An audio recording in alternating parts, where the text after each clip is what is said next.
नारायण नारायण। हम जिसको आदमी या स्त्री कहते हैं वो पुरुष नहीं है। यहाँ पुरुष का अर्थ है आत्मा, हमारा खुद का स्वरूप। हमारा खुद का स्वरूप ये शरीर नहीं है, ये कभी मरता नहीं। शरीर जन्मता मरता है। शरीर के जन्मने मरने को हमने स्वयं का ही जन्मना मरना मान लिया। फिर शरीर को ही मैं हूँ ये मान लिया। जैसे परमात्मा सब जगह व्याप्त है, वैसे ही ये आत्मा भी सब जगह व्याप्त है। आत्मा जीवात्मा क्यों कहलाती है? क्योंकि इसने शरीर के साथ स्वयं को एक मान ली। वास्तव में ये नहीं मरती। हम शरीर को जलाते हैं तब हम नहीं जलते, हम तो अपने कर्मों के अनुसार चले जाते हैं। अगर हम शरीर होते तो हमारा दूसरे शरीर में जाना होता ही नहीं। शरीर में स्थिति मानने पर भी ये ना शरीर से चिपकता है और ना शरीर में कुछ करता है। वो सब तो हाथ पांव कारण ये करते हैं। जैसे मकान में रहते हुए हम शरीर से अलग हैं, वैसे ही शरीर में रहते हुए हम शरीर से अलग हैं। हम निर्गुण परमात्मा के साक्षात अंश हैं। शरीर गुणों से बना हुआ है, जड़ है और नष्ट होने वाला है। हमारा करने से भोगने में कोई संबंध नहीं है। शरीर का संबंध संसार से है, हमसे नहीं। हम हमारी जाति के परमात्मा को अपना मानने की जगह शरीर को अपना मान लेते हैं। करती तो ये इंद्रियां हैं, हमारा तो इनसे लेना देना ही नहीं। हम करता या भोगना हम नहीं करते।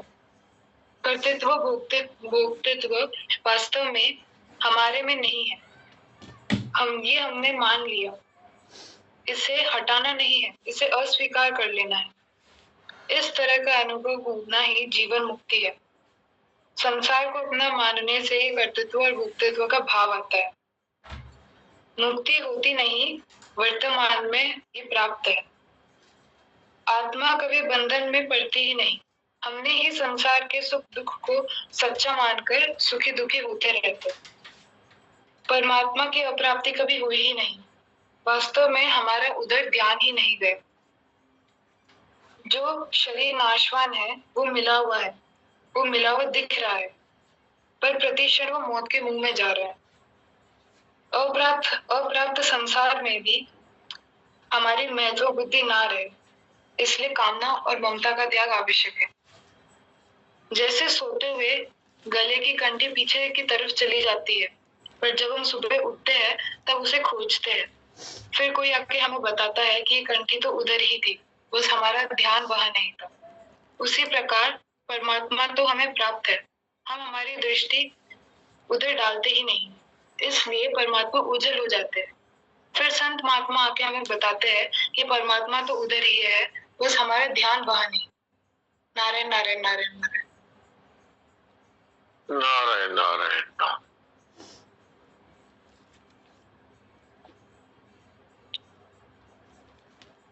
अभी गीता जी का अभ्यास करते हैं और बाद में मीरा चरित्र पढ़ेंगे आज। अच्छा, पूजा के पास भी एक छोटा बच्चा है। छोटे छोटे बच्चों को सत्संग में हम सोचते होंगे ये क्या समझते हैं। तो संस्कार है ना, वो गर्भ के अंदर भी पड़ते हैं। गर्भ से तो अब ज्यादा समझदार हो गया बच्चा, तो बच्चों को सत्संग में जरूर बिठाना चाहिए। और बच्चों पर तो प्रभाव क्या नहीं पड़ता, जो हमारे सत्संग के कमरे में जो वस्तुएं पड़ी है उन पे भी सत्संग का प्रभाव पड़ता है। जड़ वस्तुओं पर भी सत्संग का प्रभाव पड़ता है। तभी तो जहाँ संत महात्मा रहते हैं उनके शरीर जाने के बाद भी लोग वहां उस जगह को पूजते हैं। क्यों पूजते हैं? कि जहाँ संत महात्मा रहे हैं उनके जो सत्संग का प्रभाव है वो सब जगह मौजूद रहता है। इसलिए बच्चों को, बूढ़ों को अब ये ना सोचें कि अब बूढ़े हो गए, इनको सुनता नहीं है, इनको दिखता नहीं है, इनको क्या सत्संग कराए, और ये बच्चे हैं ये क्या समझते हैं, इनको क्या सत्संग में बिठाएं। तो ये हमारी भूल है। शास्त्रों में ये बातें साफ साफ आती है और वैज्ञानिक भी मानते हैं इस बात को कि बच्चों पर तो प्रभाव पड़ता ही है, चाहे वो गर्भस्थ अवस्था में हो चाहे बाद में हो, लेकिन जो स्थावर जंगम वस्तुएं हैं उन पे भी पड़ता है।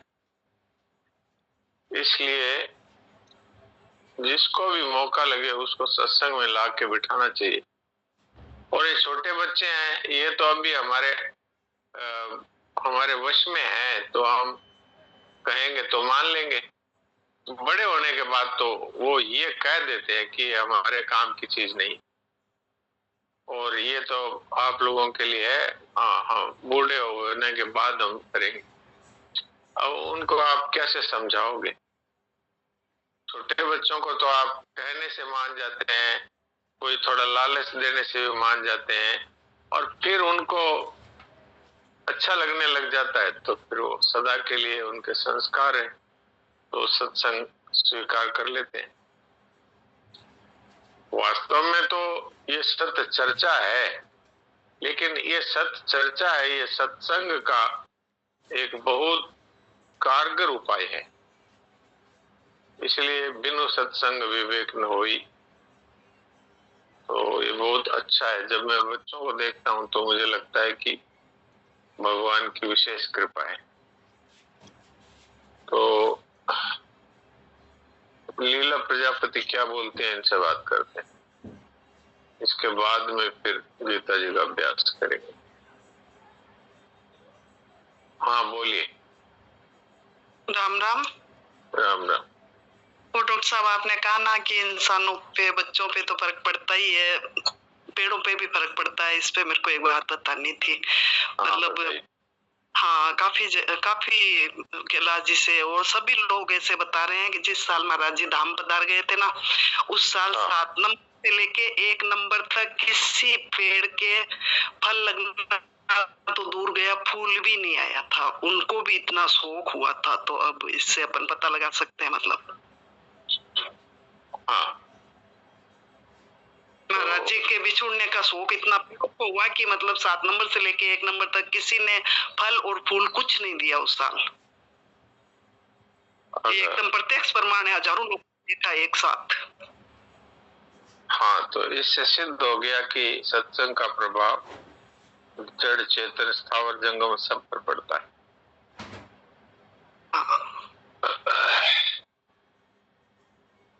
हाँ सविता जी, आप क्या कहते हैं?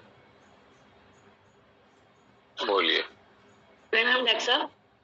प्रणाम। डॉक्टर साहब, हम जब छोटे छोटे थे ना, तो हमारी मम्मी है ना बोलती थी कि पहले गीता जी का एक महात्म और अध्याय करोगे, उसके बाद में चाय मिलेगी। तो है ना हम सब पांचों भाई बहन बैठते, पहले गीता जी का एक महात्म और अध्याय करते, उसके बाद में हमें चाय मिलती थी। हाँ, तो ये इसी का प्रभाव है, आज आप सत्संग में जुड़े हुए। जी, नहीं तो हम तो बहुत लोगों को देखते हैं, उनको कहने के बाद भी वो नहीं जुड़ते हैं, और कोई कोई तो ऐसा है जो कहने के बाद इसलिए जुड़ते हैं कि इन्होंने कहा है अब नहीं जुड़ेंगे तो अच्छा नहीं लगेगा, तो फिर एक आध दिन जुड़ के फिर जुड़ना बंद कर देते हैं। जो अपने आप अंदर से जुड़ता है वो टिक जाता है। हाँ, तो ये जब बचपन के संस्कार है ना, वो काम आते हैं। जी, और डॉक्टर साहब मैंने कल जो आपसे पूछा था ना प्रश्न, वो आज सुबह 11 से 12 वाली में एक बहन ने और पूछा था। हाँ, तो वो बहुत अच्छा प्रश्न है, और उसका उत्तर आपको मिल गया होगा, नहीं तो फिर अपन फिर भी बात कर सकते हैं। जी, आप मुझे और बता देना, वो शॉर्ट में मिला था, पर आप समझाओगे तो मुझे और अच्छा सा समझ में आएगा जब भी टाइम मिले आपको। हाँ ठीक है, देखते हैं अभी सत्संग के समय में, मेरा चरित्र के बाद जो समय रहेगा तो उस पर बात कर सकते हैं। और ये कोई बहुत कठिन बात नहीं है, बहुत सरल है समझने में। आज हम गीता जी का अभ्यास करते हैं, तो दूसरे अध्याय का 20वां श्लोक है। तो ये जिनके पास गीता प्रबोधिनी है वो प्रबोधिनी निकाल लें, क्योंकि उसमें अर्थ के साथ व्याख्या भी दी हुई है।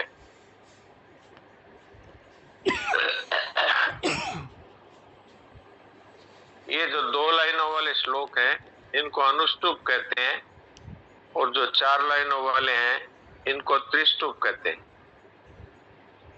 तो त्रिष्टुप में 44 अक्षर होते हैं नहीं, हाँ 44, और इनमें 32 होते हैं जो 2-2 लाइनों वाले हैं।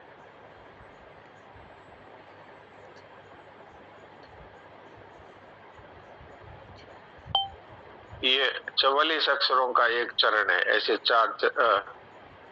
11 चरणों का 11 अक्षरों का एक चरण है, तो चारों चरणों का मिलके 44 हो गया, और उसमें 8-8 अक्षरों का एक चरण है।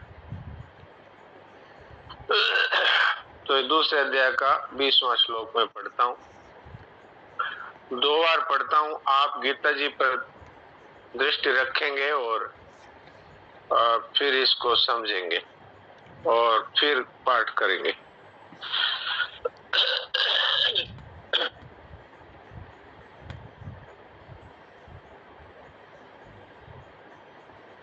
न जायते म्रियते वा कदाचिन् नायं भूत्वा भविता वा न भूयः अजो नित्यः शाश्वतोऽयं पुराणो न हन्यते हन्यमाने शरीरे।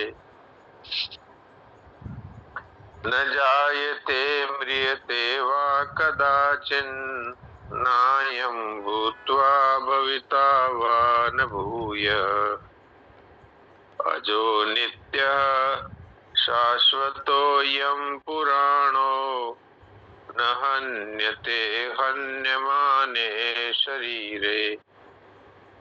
ये शरीरी न कभी जन्मता है और न मरता है। शरीरी का अर्थ है आत्मा, तथा ये उत्पन्न होकर फिर होने वाला नहीं।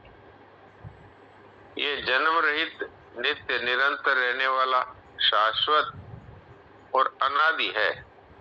शरीर के मारे जाने पर भी ये नहीं मारा जाता।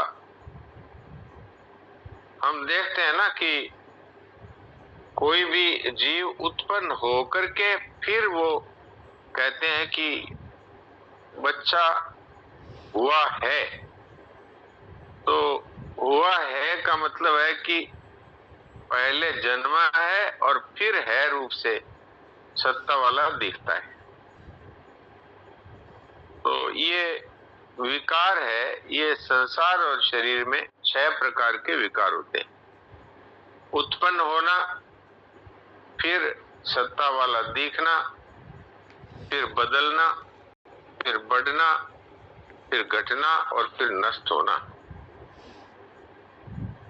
ये 6 विकार शरीर में ही है। ये आत्मा में ये विकार कभी हुए नहीं, कभी होंगे नहीं, कभी हो सकते भी नहीं।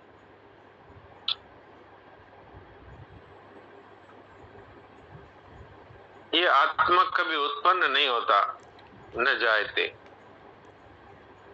अजय, इसका भी अर्थ है उत्पन्न नहीं होता, जन्म नहीं होता। उत्पन्न होकर विकारी सत्ता वाला ये आत्मा नहीं होता। अयम भूत्वा भविता वा न भूय। ये बदलता नहीं, अर्थात सदा एक रस रहता है, शाश्वत है। ये बढ़ता नहीं, अर्थात ये अनादिकाल से है। ये क्षीण नहीं होता। इसका अर्थ है कि नित्य है। और ये मरता नहीं, न म्रियते न हन्यते हन्यमाने शरीरे। मुख्य विकार 2 ही है, उत्पन्न होना और नष्ट होना। अतः प्रचुर श्लोक में इन दोनों विकारों का आत्मा में 2-2 बार निषेध किया गया है। जैसे न जायते, म्रियते और अजय और न हन्यते हन्यमाने शरीरे। अब जो पाठ करना चाहे वो हाथ खड़ा कर दें।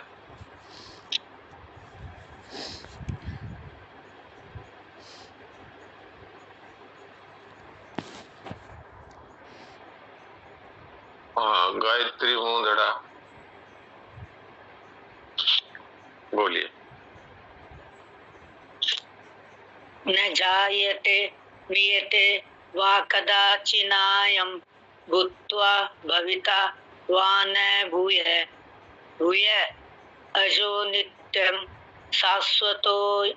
शाश्वतं पुराणो न हन्यते हन्यमाने शरीरे। आपका प्रयास सुधारना मेरे को। हाँ, प्रयास तो आपका अच्छा है, लेकिन न जायते म्रियते व कदाचिन, आधा आधा न इधर ही बोलना था। अच्छा। न जायते म्रियते व कदाचिन, फिर नायम भूत्वा भविता वा न भूयः। कदाचिन चिन नायम भूत्वा भविता वा न भूयम। भूयः भूयम नहीं है, भूयः। भूयः। मैं एक एक लाइन बोलता हूँ, आप फिर पीछे पीछे बोलिए। हाँ ठीक है। न जायते म्रियते वा कदाचिन, न जायते म्रियते वा कदाचिन, नायं भूत्वा भविता वा न भूयः। नायं भूत्वा भविता वा न भूयम्। भूयम नहीं है, भूयः। भूयः सॉरी, भूयः। अजो नित्य शाश्वतोऽयं पुराणो, अजो नित्य शाश्वतो पुराणो। ये नहीं है, यम है, ऊपर बिंदी। अजो नित्य शाश्वतम पुराणो। शाश्वतम नहीं है, शाश्वतोऽयं। अजो नित्य, आप मैं बोलता हूँ, बोलिए। अच्छा बोलो। मैं बोलूं उसके पीछे बोलिए। अजो नित्य शाश्वतोऽयं पुराणो, अजो नित्य शाश्वतोऽयं पुराणो। न हन्यते हन्यमाने शरीरे, न हन्यते हन्यमाने शरीरे। हाँ अब ठीक है, आप इसका अभ्यास करिए तो सही हो जाएगा। करूँ, जरूर रोज करूँगी अब। हाँ रोज करिए।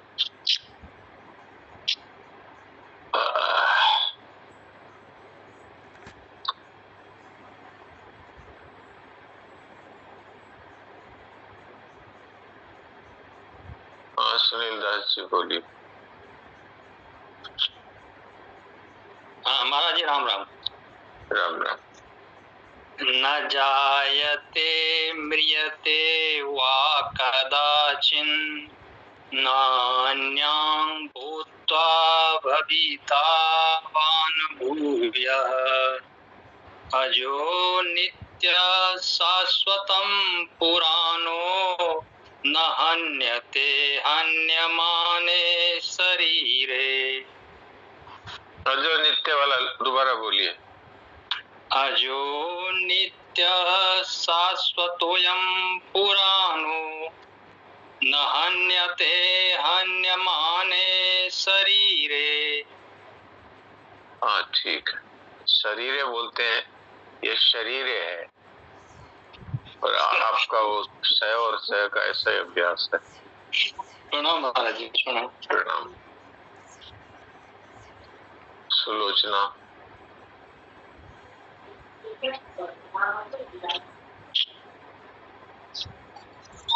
प्रणाम महाराज जी। प्रणाम।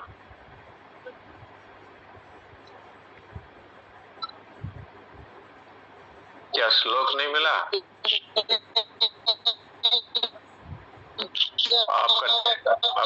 आपका नेटवर्क ठीक है। न जायन्ते म्रियते वा कदाचिन, नायं भूत्वा भविता वा न भूयः।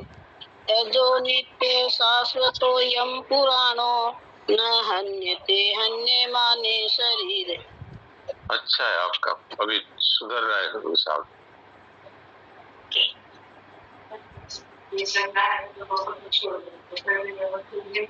हाँ जयेश भाई बोलिए, क्या बोलना चाहते हैं? राम राम जी सर। राम राम। न जायते म्रियते वा कदाचिन, नायं भूत्वा भविता वा न भूयः। अजो नित्य शाश्वतोऽयं पुराणो, न हन्यते हन्यमाने शरीरे। हाँ बढ़िया।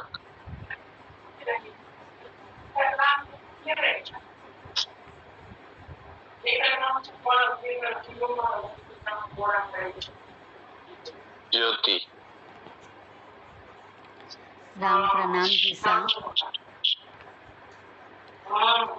न जायते म्रियते वा कदाचिन् नायं भूत्वा भविता वा न भूयः अजो नित्यः शाश्वतोऽयं पुराणो न हन्यते हन्यमाने शरीरे। हाँ ठीक है, अच्छा। आज इतना कोई मौका मिलेगा, अब आगे मेरा चरित्र पढ़ते हैं। नारायण नारायण।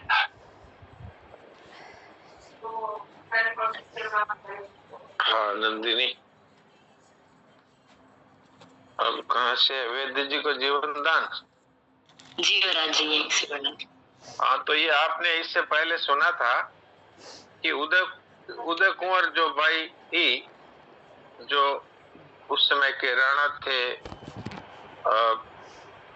उनकी बहन, तो विक्रमादित्य जो राणा जी थे वो मीराबाई को मारने की बहुत साजिशें कर रहे थे, तो उन्होंने जहर का प्याला भेज दिया था। तो उदयपुर बाई साहब ने समझ लिया कि ये भक्त है, तो इसलिए मुझे अब इनके ही शरण में हो जाना चाहिए। तो उसमें परिवर्तन हो गया। लेकिन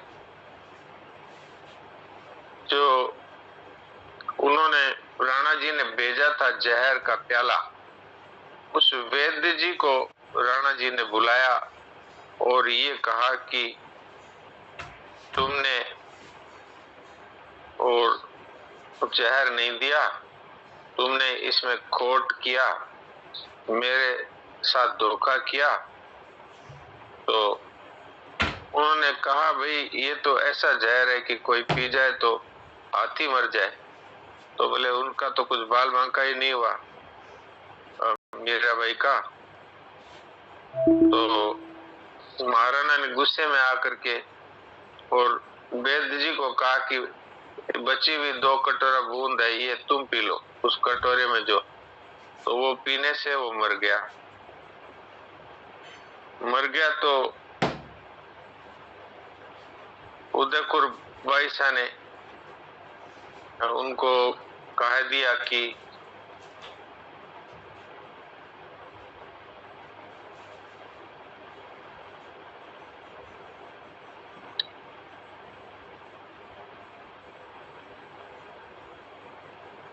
दो बूंदों से वैद्य जी मर गए। तो मीरा की भक्ति का प्रताप और राणा जी की कुबुद्धि दोनों ही उदयपुर बाई साहब के सामने आई। तो उन्होंने वैद्य जी के घर वालों को ये दासी से कहलवा दिया कि ये वैद्य जी मर गए, लेकिन आप यदि इनको मीराबाई के पास ले जाएंगे तो वो इन्हें जीवित कर सकती है। तो अब जो है वैद्य जी को कैसे जीवन दान मिला वो आज सुनिए आप। प्रश्न संख्या 237 है। ये मीरा चरित्र है सौभाग्य कुंवरी राणावत जी का लिखा हुआ, और पढ़ रही है नंदिनी। हाँ नंदिनी पढ़ो। राम जी राम जी प्रणाम। राम जी राम। उदय कुंवर बाई साहब बात करते हुए भाभी मारा की गोद को अपने आंसुओं से भिगो रही थी। तभी लोगों के रोने चिल्लाने की आवाज कानों में पड़ी। चीख पुकार से मेड़तनी को राय सा का ध्यान बटा और वे बोल पड़ी, अरे ये कौन चिल्ला रहे हैं? गोमती देख तो। कुछ नहीं भाभी मारा, आपको विष से न मरते देखकर श्रीजी ने समझा कि वैद्य जी ने दगा किया है। उन्होंने उस प्याले में बची विष की 2 बूंदे वैद्य जी को पिला दी। वे मर गए हैं। उनका शव उठाकर घर के लोग जा रहे होंगे। वैद्य जी को श्रीजी ने जहर पिला दिया। उनका शव लेकर घर वाले आपके पास अर्ज करने आए हैं। गोमती ने आकर निवेदन किया, मेरे प्रभु यह क्या हुआ? मेरे कारण ब्राह्मण की मृत्यु, कितने लोगों का अवलंब टूटा। इससे तो मेरी ही मृत्यु श्रेयस्कर थी। मीरा सोच ही रही थी कि वैद्य के घर वाले उनका शव लेकर पहुंचे। उनकी माँ आते ही मीरा के चरणों में गिर पड़ी। अन्नदाता, हम अनाथों को सनाथ कीजिए, हमें कौन कमा कर खिलाएगा? श्री जी ने हम सभी को जहर क्यों नहीं पिला दिया? हम आपकी शरण में हैं, या तो हमें जीवन दान करे, अन्यथा हम भी मर जाएंगे। मीरा की आंखें भर आई। उन्होंने उन सबको धीरज रखने को कहा और एक तारा उठाया।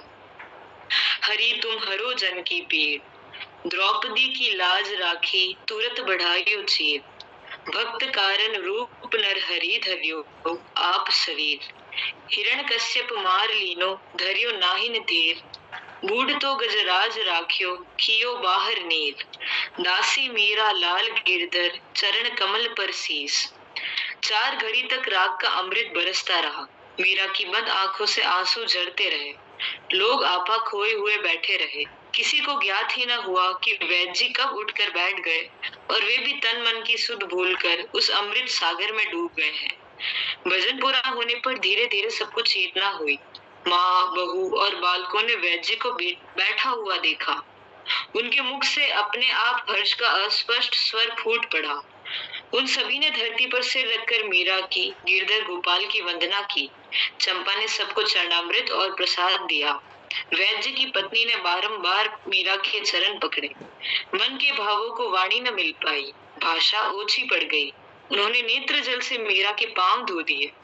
अब यह क्या करती हैं? आप ब्राह्मण हैं, मुझे दोष लगता है इससे। उठिए, प्रभु ने कृपा करके आपका मनोरथ पूर्ण किया, इसमें मेरा क्या लगा? आप भगवान का यश गाइए। मीरा ने अपने पांव छुड़ाकर उनकी पीठ पर हाथ फेरते हुए कहा। बालकों को दुलार करके उन सभी को भोजन करवा करके विदा किया। ड्योढ़ी तक पहुंचते पहुंचते उनके हर्ष को मानो वाणी मिल गई।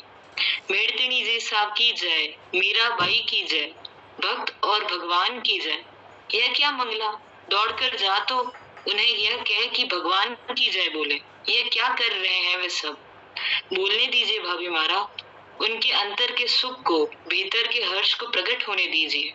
लोगों ने, राज परिवार ने अब तक यही जाना है कि मेड़तनी जी कुलक्षणी है। इनके आने से सब मर खुटे हैं। उन्हें जानने दीजिए कि मेड़तनी जी गंगा की धारा है, जो इस कुल का और दुखी प्राणियों का उद्धार करने आई है। उदय कुंवर बाईसा ने कहा। ठीक है, नारायण नारायण। आज इसको यहीं तक रखते। तो आप देखिए कैसे मीराबाई ने भगवान के सामने पद गाकर सुनाया। हरि तुम हरो जन की पीर, द्रौपदी की लाज राखी, तुरत बढ़ायो चीर। भक्त कारण रूप नर हरि, धर्यो आप शरीर। हिरण कश्यप मार लीनो, धर्यो नाहिन धीर। बूढ़ तो गजराज राख्यो, कियो बाहर नीर। दासी वीरा लाल गिरधर, चरण कमल पर सिर। अगर हमारा भी इस तरह से भगवान पर पक्का विश्वास हो जाए तो भगवान देरी नहीं करते अपने आप को प्रकट करने में। लेकिन अब हम लोग हैं जो इन कथा कहानियों को ऐसे ही समझते हैं कि बस ऐसे हो गया।